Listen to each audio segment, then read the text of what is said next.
Hello, I'm Professor Brian Boucher. Welcome back. In this video, we're going to take what we learned about adjusting entries and apply it to the Relic spotter case. This is going to be a long one, so grab a 32-ounce coffee and let's get started.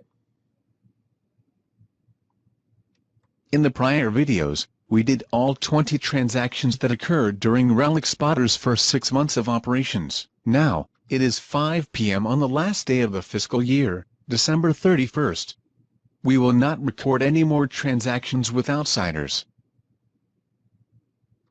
But, we have to record the internal transactions, adjusting entries, before we can prepare financial statements. As in prior videos, we will record journal entries and post to T accounts for each adjusting entry. After each transaction is read, you should pause the video and try to do the journal entry. Think about 1. What accounts are involved? 2. Did they increase or decrease? 3. Do we debit or credit? Then, resume the video to see the answer and the explanation. When Park called her accountant on December 31, 2012, she was pleased to tell him that the company had $79,000 in cash. Okay, let me cut in here for a second. We know the company has $79,000 in cash because we can look at the cash T account, add up the debits, subtract the credits, and the balance is $79,000 as we saw on the unadjusted trial balance in the last video. Okay, back to the narrator. She wanted to go out to celebrate, but the accountant reminded her that she needed to stay in to do adjusting entries. For example, even though it wasn't paid in cash, accrued interest on the mortgage was $4,900.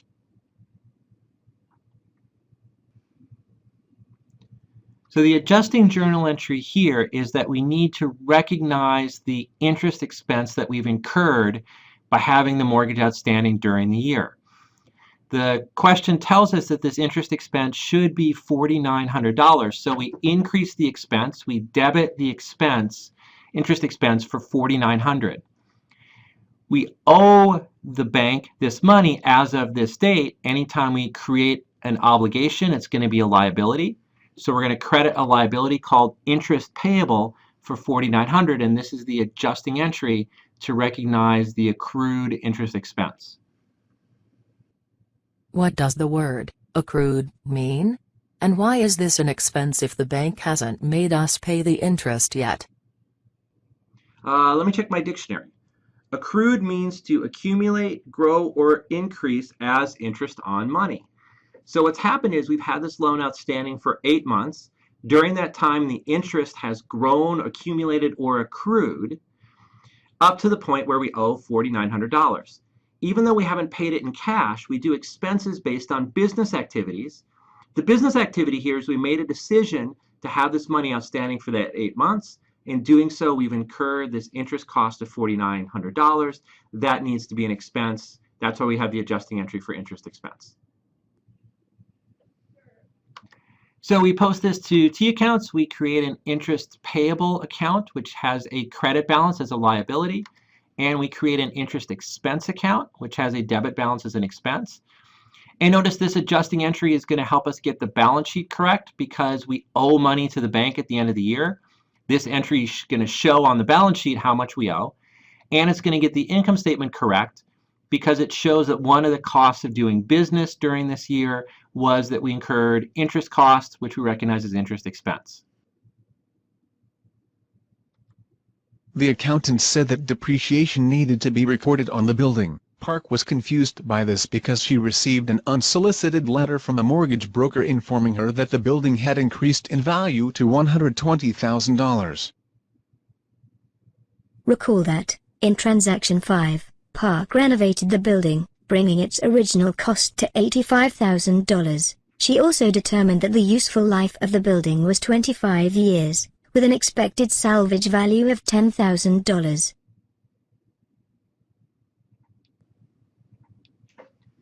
The adjusting journal entry for depreciation always has the same format. We debit building depreciation expense to create the depreciation expense, so we debit the expense to increase it. And we credit this contra asset accumulated depreciation The credit increases the contra asset. Ultimately, it's going to reduce our assets when we put together a balance sheet. The dollar amount comes from the difference between the original cost of $85,000 and the salvage value of $10,000, so that's $75,000, divided by the life of 25 gives us $3,000 per year, but we've only been in business half a year, so we take half of that, and the dollar amount is $1,500. The building was purchased in April and renovated in May. Why are we recording only 6 months of depreciation? You're correct. Since we finished the building 7 months ago, we could have done 7 months of depreciation. But I decided to do 6 months because we've only been in business for 6 months, so I'm trying to match the cost to the revenue we generated. Plus, the math was a lot easier with 6 months than 7 months. This is one that could have gone either way. And what about the letter from the mortgage broker? If the building is worth $120,000, why are we depreciating it? Great question. For non-financial assets like buildings, we account for them under something called historical cost or amortized cost. And what that means is if the value of the building goes above what we have it on the financial statements, we never write it up. But if it goes below what it is on the financial statements, we write it down. And this is just part of the conservative, non-aggressive nature of accounting, where we want to err on the side of objectivity, and we assume that allowing managers to write a non-financial asset up in value could provide too much opportunity for abuse, too much opportunity for manipulation. So we only allow them to write it down in value. In addition, I don't know what the specific principle is called in accounting, but we never use values from unsolicited letters from mortgage brokers. So we post this one to T accounts. We create an accumulated depreciation contra asset account. As a contra asset, it's going to have a credit balance. And we create a building depreciation expense. As an expense, it has a debit balance. The accountant also noted that Park needed to record depreciation on the metal detectors. Recall that, in transaction 6, Park purchased $120,000 of metal detectors. She determined that the units would only last for 2 years, at which time they would have no remaining value.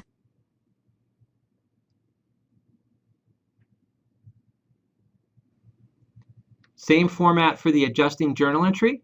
We're going to debit metal detector depreciation expense to create the expense. We credit accumulated depreciation to add this depreciation to the contra asset, which will eventually reduce the book value of our assets. We get the dollar amount of $30,000 by looking at the original cost of $120,000 minus no salvage value. So we're going to take the whole $120,000 cost, spread it over the 2-year life to get $60,000 per year.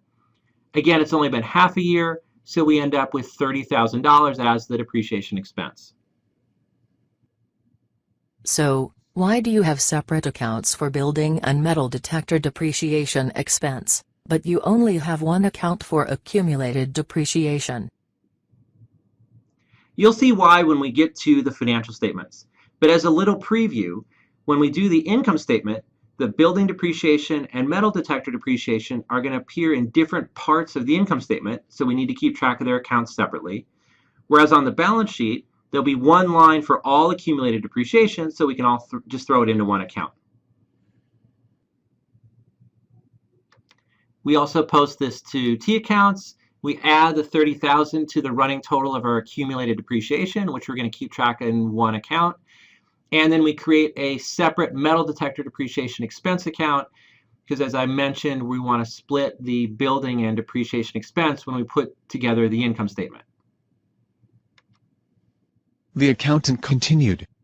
What about adjusting the software amortization? Wait a minute. You forgot the land. Don't we have to depreciate the land as well? Thank you for reminding me about the land. Based on accounting convention, we never depreciate land. As long as its value stays at what we originally paid for it or goes up, we just leave it at the original cost. If the value of the land ever dropped below what we paid for it, we would write it down in value, but we don't systematically depreciate it. That's why when we initially bought the land and building together, it was a very important decision for how much of the value to put in land versus how much to put in building. The amount we put in building is going to hit our income statement for the next 25 years through depreciation, whereas the amount we put in land will never hit the income statement unless the building happens to drop below what we paid for it. The accountant continued. What about adjusting the software amortization account? Recall that, in Transaction 8, Park paid the $700 annual software license fee on June 30th.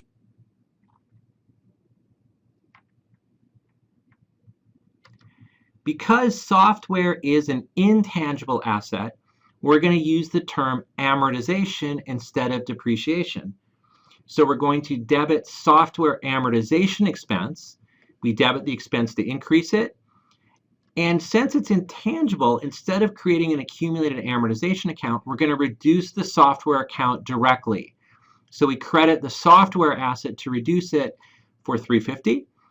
Where do we get the $350 from? It's $700 annual fee paid at the end of June. Half a year has gone by, so that means that it's $350 that's been used up or should be amortized during these 6 months. Wait, why do you reduce the software account directly instead of creating an accumulated amortization account? Yeah, as I mentioned in a prior video, the historical convention is that for intangible assets with amortization, we just reduce the account directly. And I guess historically it's been because the intangible assets have not been as big of a deal as the tangible assets. Now there are some companies where intangible assets have become a big part of their balance sheet, and they actually do create accumulated amortization accounts. So you could see it either way at this point. I wanted to show you the old-fashioned way because you'll still see that quite a bit. And then we post this to T accounts. We reduce the software account directly, and we create a software amortization expense account which has a debit balance. What about the prepaid advertising account? Recall that, in Transaction 9, Park paid $8,000 up front on June 30, 2012 for advertising through June 30, 2013.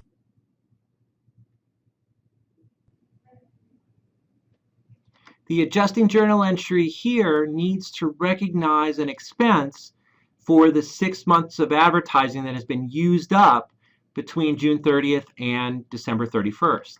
So we debit advertising expense to increase the expense, to create the expense for the advertising used up, and we credit prepaid advertising to reduce that asset by $4,000, which will bring it to the amount that is still prepaid as of December 31st. I got the $4,000 by taking the $8,000 we paid up front for a year, dividing it in half to get 6 months worth of advertising, which is $4,000. How do you know that half of the prepaid advertising has been used up? What if most of the adverts ran in the first few months? Then, more than half has been used up. For deferred expenses like prepaid assets, managers actually have the choice of whether to allocate it based on time or usage.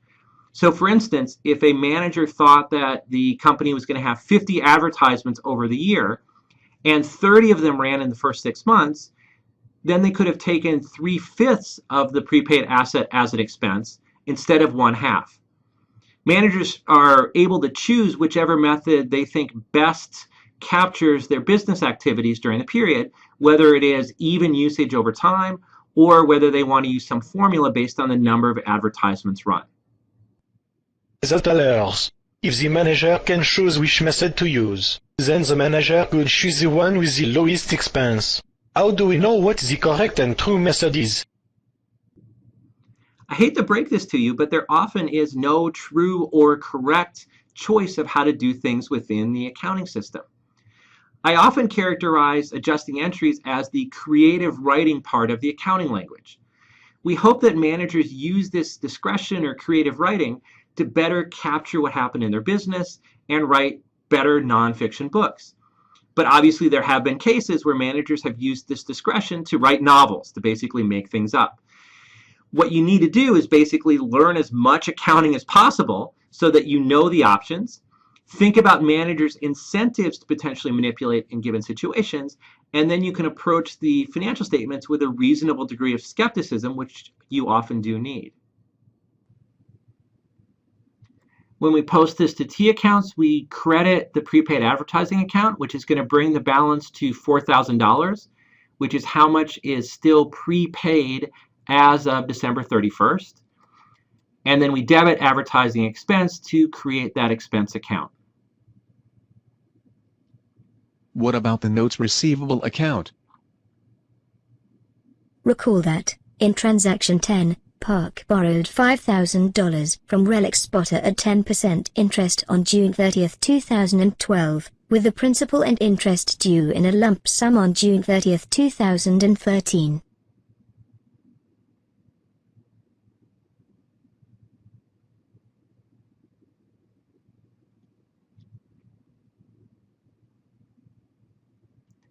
We need to do an adjusting journal entry here because we get to recognize interest revenue. Even though we haven't been paid any cash yet, we've earned the revenue by providing the money outstanding for 6 months. It's earned, and we have this contract where it will be paid at a certain date, so it's realized, so we get to credit interest revenue, increase interest revenue by $250. The debit here is an asset called interest receivable. It represents the fact that Rebecca Park owes the company $250 in cash sometime in the next period based on the interest that we've earned so far as revenue. We want to use interest receivable, not accounts receivable. We only use accounts receivable, again, when customers owe us money based on product that we sell them. Where the $250 comes from is we take the $5,000 loan times 10% interest gives us $500 of interest per year. It's only been half a year, so we're only entitled to $250 of interest revenue. Why isn't all $500 of interest considered interest receivable? Aren't we going to receive that much in interest between now and June? Actually, all $500 of interest is not necessarily receivable between now and June. Let's say Santa Claus brings Rebecca Park $5,000 for Christmas, and on January 2nd, she comes in and decides to repay the loan. Well, she would owe us $5,000 principal plus $250 interest. She wouldn't owe us $500 of interest because she's repaid it after 6 months, not after a year. So all that we're entitled to receive in interest as of December 31st is $250, which has accrued so far. The other $250 we will accrue if the loan stays outstanding to June, but we can't guarantee that. We post this to T accounts, so we create an interest receivable. So we can show on our balance sheet that one of our assets is that we're owed $250 cash based on interest that we've earned so far. And we create an interest revenue account, which will update our income statement to show another source of revenue during the period, which is the interest on the loan. What about the unearned revenue account? Recall that, in transaction 15, the Penn Antiquities Club paid Relic spotter $1,200 cash up front on December 1, 2012 for unlimited rentals over the next year.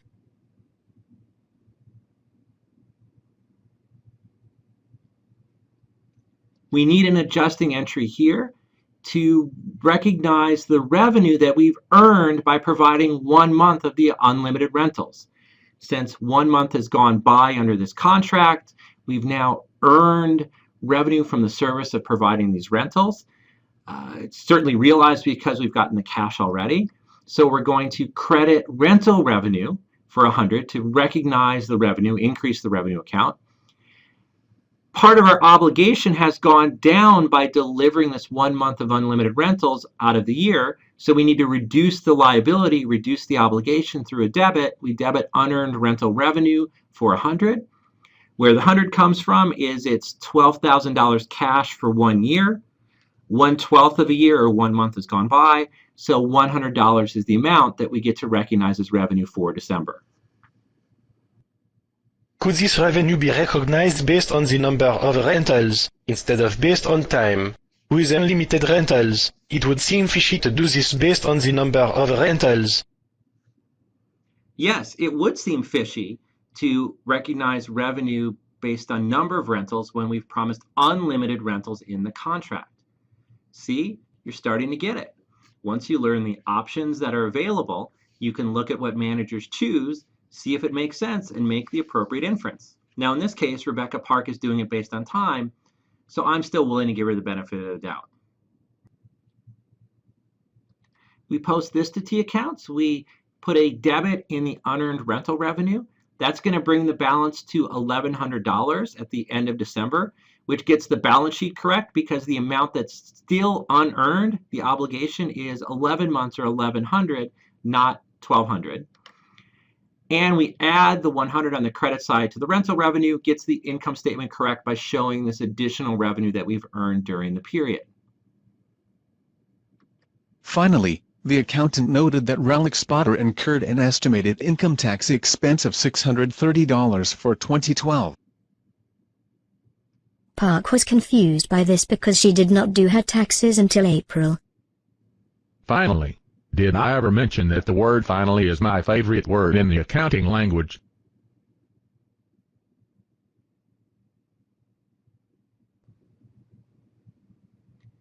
We need an adjusting entry because one of the costs of doing business during 2012 is that we've incurred tax expense that we're going to owe the IRS.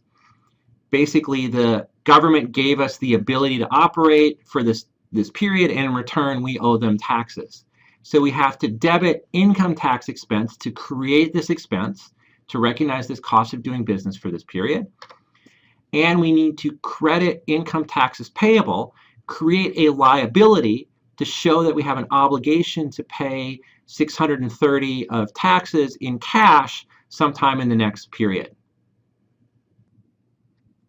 Then we post this to T accounts. We create an income tax payable, which is going to get our balance sheet correct because it's going to show at the end of December we owe the IRS $630 in cash taxes sometime in the next period.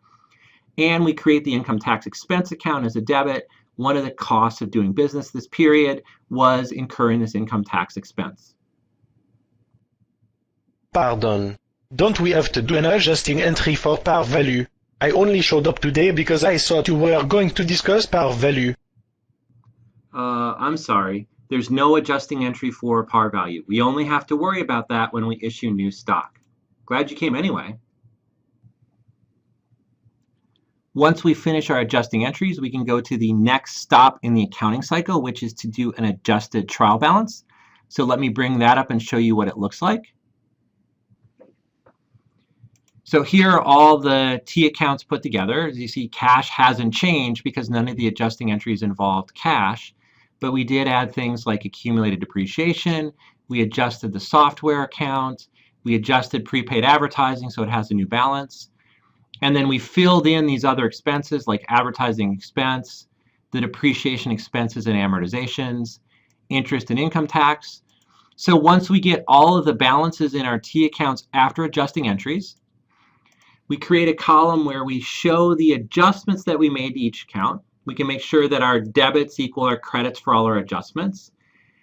And then in the next two columns, we put in the balances of all the accounts. Again, debit or credit balance. And when we add it up, our debits equal our credits. So we haven't made any math mistakes or transposition errors through the adjusting entries, and we're ready to go on to the next step in the accounting cycle.